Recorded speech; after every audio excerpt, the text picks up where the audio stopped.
we're at the bando and I'm trying to make some useful content, and I realised what is like the one thing that helped me when I was learning to fly the most, and I'm going to teach you that today.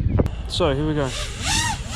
So basically we are going to learn how to hit gaps, and the problem I had when I first started learning how to hit gaps is you feel a lot safer when you're up high like this, just circling around. It's really easy to just cruise around high up, and then you think, oh, it'd be cool if I could fly through that gap. So what you do, or what I used to do, I see a lot of others doing, is coming down really fast and then at the last minute ducking through the gap, and then terrified, so they punch throttle.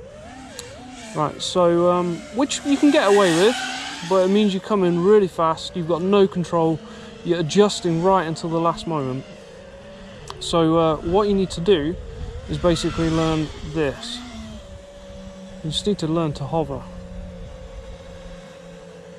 And that is huge in FPV. You need to know how to hover, and then that's going to teach you how to land as well, which is really useful.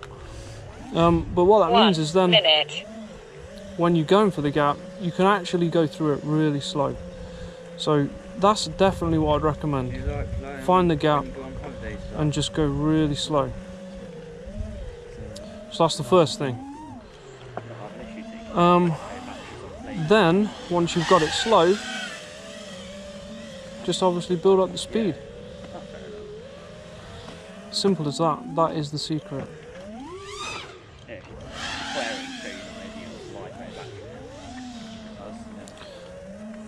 Oh, video went terrible there.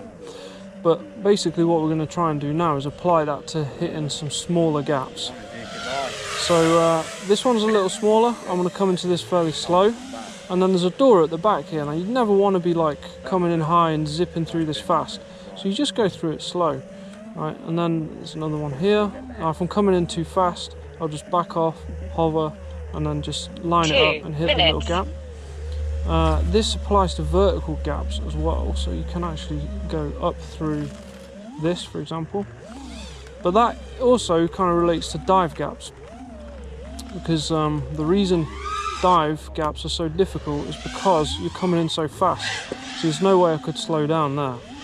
Let's say I'm going to hit an equivalent tight gap like this rail, I can just come in slow, line up, bam, no problem.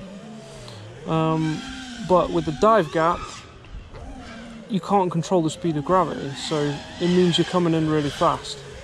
So that's why dives are really difficult, but still possible. And that's it, that's the secret really.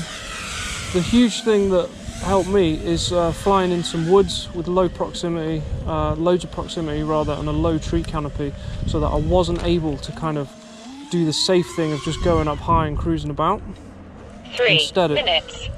201 milliamp hours. I must turn her down. It basically, if you fly somewhere like in here, if I'm stuck in here, I can't go too high because I'm going to be limited by the ceiling. My God, the video went bad there.